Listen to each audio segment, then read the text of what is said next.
A few years ago, 3D printing was the biggest thing on the planet. It felt like everyone and their grandma was getting a printer to make things. As time went on, some people thought they were not capable of designing things to print and turned to websites like Thingiverse and Printables. A lot of people printed what everyone else was printing.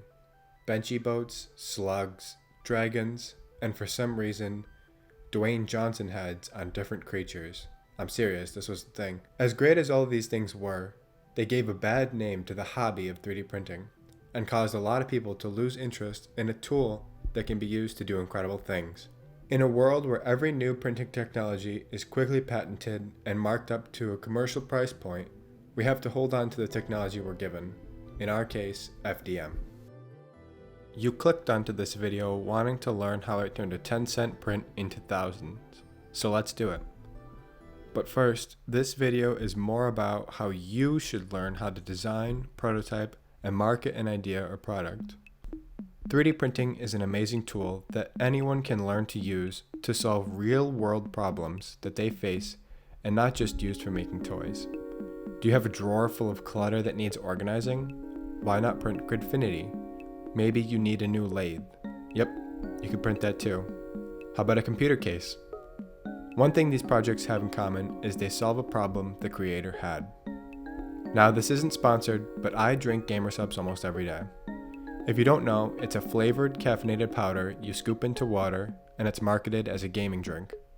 I might not be ninja You kiss your mother with that mouth? or play many video games, but I like the flavor and I enjoy drinking it. A problem that I and many others were facing was the fact that the container the powder was sold in wasn't airtight. This caused the powder inside to absorb moisture and crystallize. Once it crystallizes, it doesn't effectively dissolve into cold water, and you're left with clumps of powder in your drink. I sought to solve this problem using 3D printing, and after a few prototypes, I came up with this device. Basically, it's a gasket printed in TPU with a cage that holds a small desiccant packet. The powder ships with the desiccant packet, but I found it extremely annoying to dig around using the scooper, and it was not very effective at drying the air inside the container when most of it was buried under already dry powder. I then made a little clip that goes onto the side of the container to hold the scoop, and I had a useful invention with nothing but an idea and a 3D printer.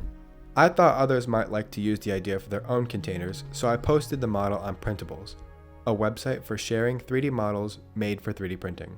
I also made a post in r/gamersubs to see what others had to say and what improvements could possibly be made on the idea. I mentioned in the listing if anyone was interested in buying a few, they could DM me. Within minutes of posting, I had over 25 messages of people asking how much it would be for them to get their hands on a few, with a couple people asking about bulk orders of somewhere around 100 pieces. Some people also said that they'd be making it themselves, but I guess not too many people in r/gamersubs had a printer. I settled on a price of $4, but raised it to $4.20 to stay in the same spirit of making prices funny numbers as Gamersubs does, and to cover shipping costs, assuming they'd be buying a few. After a few days of running the printer, I came out ahead with around $1,200 in orders and about $30 in materials, or 300 pieces. Again, this video isn't saying you should rush to the description and download the model to begin selling yourself, but instead think of a problem that you face, design and prototype something, and if someone likes it, sell it. You might be asking yourself, how do I design something? I don't want to spend $1,000 on commercial license. Not everyone knows this, but you can get a personal use license for professional products like Inventor and Fusion 360 for free just by visiting the website and downloading the installer. You don't even need an insane computer to run the programs. As long as you have these minimum requirements, you're good to go.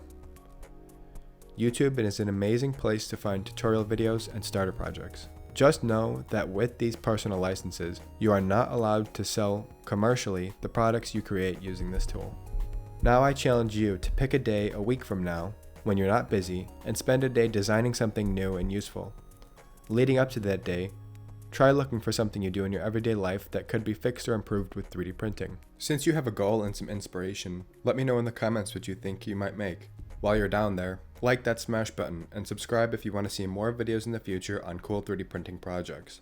A few projects I have in mind coming up are a full-size claw machine, a huge CO2 laser table, and a printer that uses chains instead of belts. This was my first video, so let me know what you think and what I should improve on. See you in the next one.